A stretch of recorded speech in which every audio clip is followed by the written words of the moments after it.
Welcome to It's Pretty Personal, a podcast all about sharing South Asian stories. Now, with the Met Gala happening tomorrow, I got to sit down with fashion journalist Priya Raj to talk all things about what's coming up for this year's Met Gala. We also take a trip back to memory lane and talk about the looks from last year's Met Gala, because last year's Met Gala has some really incredible people like Shah Rukh Khan and Diljit Dosanjh. So enjoy this bite-sized version of the podcast, because Priya's going to be in the podcast really soon to talk about career switching as well. As always, don't forget to follow and subscribe to this podcast. And if you're listening on Apple Podcasts and Spotify, then don't forget to rate it 5 stars. And whilst you're at it, you might as well follow us on social media, Instagram and TikTok at Pretty Personal. So yeah, let's get into the episode.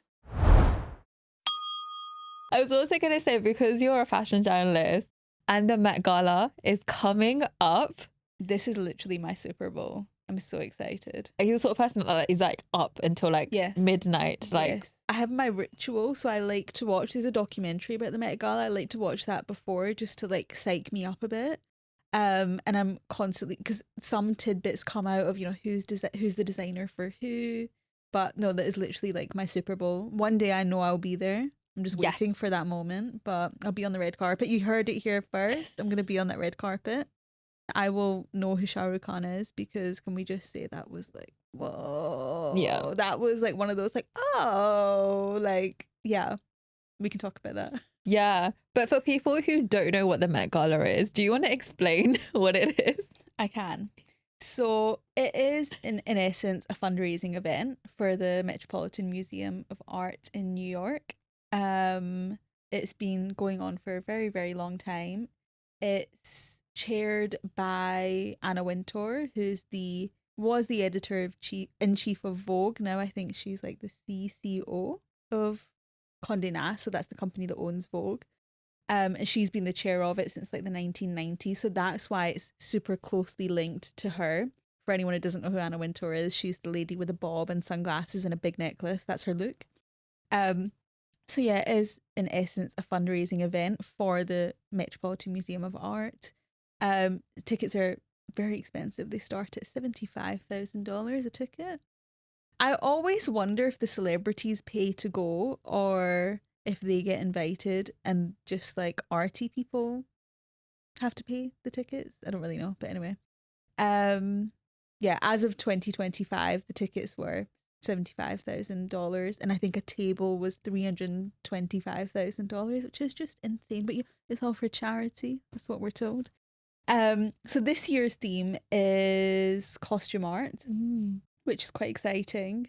Do you have any thoughts on that? Yeah, so I was reading up before on I it. start, because once I start, I'm not going to stop. So yeah, so I was reading up on it because the theme is costume art, but it was a lot about like silhouettes and like bodies. So I feel like my prediction is the fact that we're going to see a lot of like.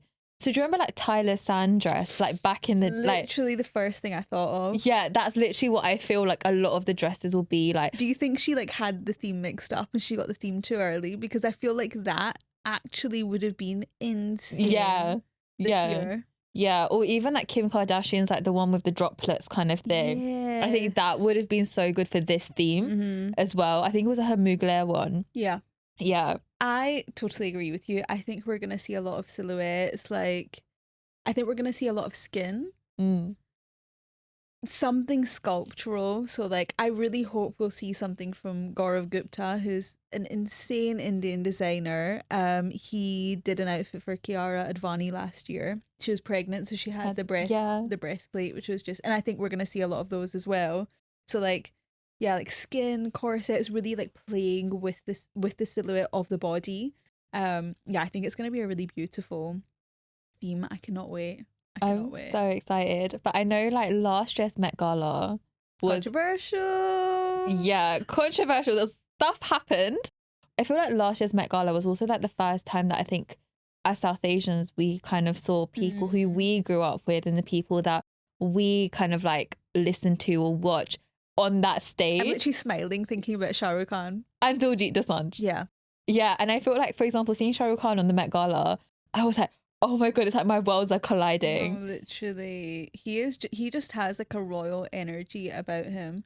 I mean, I'm not like a Shah Rukh Khan royalist, but just seeing him like in that environment, I'm like, no one can actually compete. Obviously, he was wearing Sabyasachi, which is like one of the most celebrated. I don't have to explain to anyone that's listening, I'm sure, like they had to on the red carpet. But yeah, he's one of the most celebrated designers in India. It was quite controversial because the person who was interviewing, I don't actually remember who it was. I don't remember either, but they just didn't know who They he didn't was. know who either of them were, Yeah. actually. Didn't know who Sabyasachi was. Didn't know who Shah Rukh Khan was, which I think was like, like, you know, as a journalist on a red carpet, you should be doing your research. From memory, it wasn't a journalist though. I believe it was a singer or something like that. You mentioned Diljit Dosanjh, which I'm so excited about talking because yeah, I mean his outfit was just insane. He literally gave that like royal look. There was a lot of controversy about that because people were saying it didn't really fit with the theme, which is black tailoring, but I feel like he really brought it out in his own way. He was wearing Prabal Gurung, who's another very celebrated South Asian designer. Um, Again, his outfit had a lot of controversy because he had requested to wear the Patiala necklace, which is, I mean, I can get into this because I did write the article about it.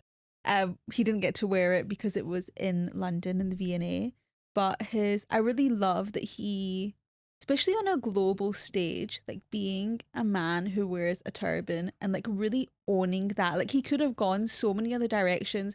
He could have just done like black turban, like a Like a black tie, suit, like a yeah. Western suit, but he was like, nah, I'm going all in, as he should.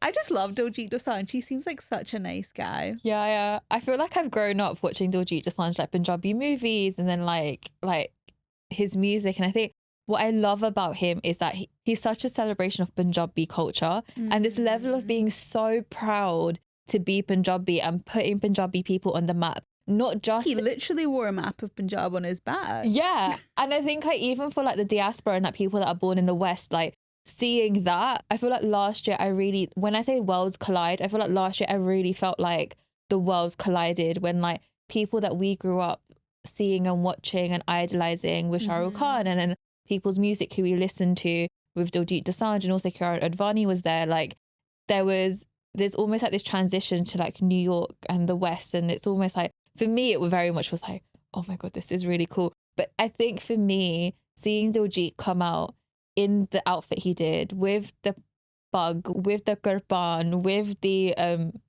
cloak with like Punjab and the Punjabi alphabet and the jewelry, like I felt so proud to be Punjabi. Yeah. And I just felt like that was such a special moment because it's that feeling of representation to be like, for sure.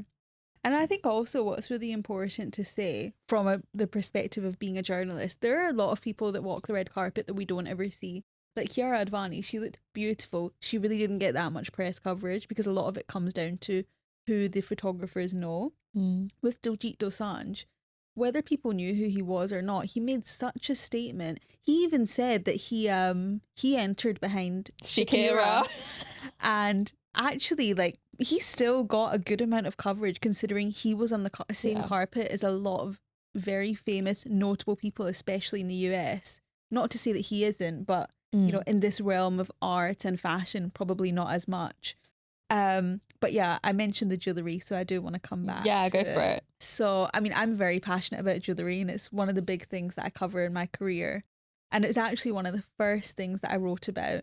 Because when I really started writing about fashion, I was like, I need to write about what I know. And so much of our luxury, of our textiles comes from India. And so I'm really passionate about covering this. And actually, one of the most expensive jewellery pieces that was ever made was made for an Indian Maharaja of Patiala. And it's called the Patiala necklace. So anyone who sort of followed the Met Gala, specifically who followed Diljit's outfit, would have seen that there was some controversy because he wanted to wear the Patiala necklace. At the time, unfortunately not anymore, it was on exhibition in the V&A in London as part of the Cartier exhibition. You know, it's one of the most expensive necklaces ever made. But it was last seen in 1948, which obviously for you know, India and Pakistan, a very turbulent time. Now one thing to know about this is that back at this time in the 1940s, when, the downfall of the Raj, a lot of the royalty out there were in choppy waters because they were somewhat supporting the Raj and vice versa. So because of this, they had to sell off their easy to move assets, and a lot of that meant jewellery. So there are a lot of very notable pieces, including the Patiala necklace, that were broken up and sent to Europe because they couldn't sell them in India, because that would have given, brought shame upon the royal family, selling their jewels that they've spent so much time creating, and it also gives off the wrong impression that they don't have any money. So they were sort of sold and shipped off to Europe. And yeah, the main diamond, which is the center diamond of the necklace, yellow diamond, was turned up in Geneva around 40 years later, and the rest of the necklace turned up in London and was bought back by Cartier. So the version that, if anyone did manage to see in the Cartier exhibition, was a recreated version, because they've never managed to find all of the pieces to put the necklace back together. So the version that's in the Cartier exhibition was actually a recreated version of the necklace. Some of the parts are original, some of them are not, because they simply just either couldn't find the pieces again, they were never recovered, or they were bought by someone private who doesn't want to give them up. And and then that sort of takes us to where we are today. It was in the exhibition. There was a lot of controversy because people believe that Diljit Dosanjh should have been able to wear it. As someone who's not in fashion, I'm interested to see, do you have an opinion on that? Do you think Cartier should have brought it back out for Diljit to wear? I think a big part of the controversy was because Emma Chamberlain was able to wear part of it, but in 2022 at the Met Gala. Yeah. But Diljit wasn't allowed to wear it with his look, right? And I think it was almost like, I think what I saw online with that level of controversy was the fact that, like, why is it like one rule for one person and another rule for another person, especially someone where that necklace comes from his pride and joy, and like he has the actual connection if we're thinking about origin. Yeah. Whereas it feels like with Emma Chamberlain, like, she looks beautiful in her outfit and like when she wore it, but I don't think like you're able to appreciate it when you don't know the level of history and connection that piece even symbolizes as well. So I think it was almost like it's one rule for one and it's one rule for the other. And I think it's almost like, maybe, I don't know what happened behind the scenes, but it was very much like from the outside looking in, it's very much just a bit like, okay, but if you gave it to one person, why can you not give it to the other person? Or perhaps should have offered him an alternative. I mean, again, I don't know what the conversation was that happened behind the scenes. Emma's journey of choosing the necklace was all documented online, so I did get to see a lot of that, because she's one of Cartier's like brand ambassadors. But with Diljit, I think what was nice was that he didn't get this necklace, but instead he chose a necklace from an Indian jewellery house. And what it actually meant was that this family-owned jewellery house then got loads of press about their piece, which I think is really special. He clearly really thought it out, and I think his is probably one of my favourite Met Gala looks of all time. I think so, same. I think it was just so special. Yeah. Like, I think being Punjabi and seeing that was just so special. On a global stage. Yeah. And you're like, and I think it also really fits with, like, he's very passionate about putting Punjabi people on the map and like really sharing Punjabi culture. I'm so passionate about Punjabi culture. Like, it kind of just made sense. Like, if there was any person to do it and to represent Punjabi people, it would have been him. Yeah. So I'm really excited to see who's going to be at the Met Gala this year. I know. We don't know yet, but is there anyone that you would love to see on the carpet? Honestly, I was Googling this, right? Because I was like thinking about who hasn't been on the Met Gala. Honestly, Aishwarya Rai. Yeah. I'm surprised she hasn't. She's never been to the Met before, and I think she is like a global icon. Absolutely beautiful, right? I think she would be amazing. Yeah. The other person I was really thinking about was the supermodel Neelam Gill. Yes. She would be Neelam is literally, I mean, she looks like a supermodel and she is a supermodel, but she's also just like the sweetest person. I feel like she would be amazing at the Met. Yeah. Like, I would fangirl and scream if I saw either of them. Like, at the Met Gala, I'd be like, oh my God. Literally. What about you? That's a good question. I think let's go back to old school, I think Reka, like in a like I just in her like she has like some sort of energy, the way she carries herself. Like I just love it. I would have loved to have seen Sri Devi on the red carpet. R.I.P. But I think from the new generation of, I mean, I'm a big fan of Bollywood, so I think from the new generation, I would love to see Ananya Pandey on the Met Gala red carpet. I know she's a controversial person, but I just think she is stunning, and I would love to see her. I feel like she can really carry herself because, I mean, you think about the Met Gala red carpet, it's quite long. There's a lot of people. You have to really be able to carry yourself well, and I think she would look great. Oh my But God. let's see. Let's see. We might be surprised because I had no idea Shah Rukh Khan was going to be there, and wow, Yeah. the scream I screamed when I saw that, yeah, that was a sight to see. I'm actually really excited about this year's theme. I also just love seeing all the outfits. Like when they keep like, it is very much like a fashion girly Super Bowl, like you put it. Yeah, no, it is. I mean, I think other than last year, one of the best looks was, did you see Lady Gaga's look a few years ago? She basically kept changing her outfit, which was just, and also Blake Lively had done that a few years after Heavenly Bodies, which was actually, if we're talking about the best Met Gala themes of all times, Google Met Gala Heavenly Bodies. That was when Rihanna dressed as the Pope. Yes.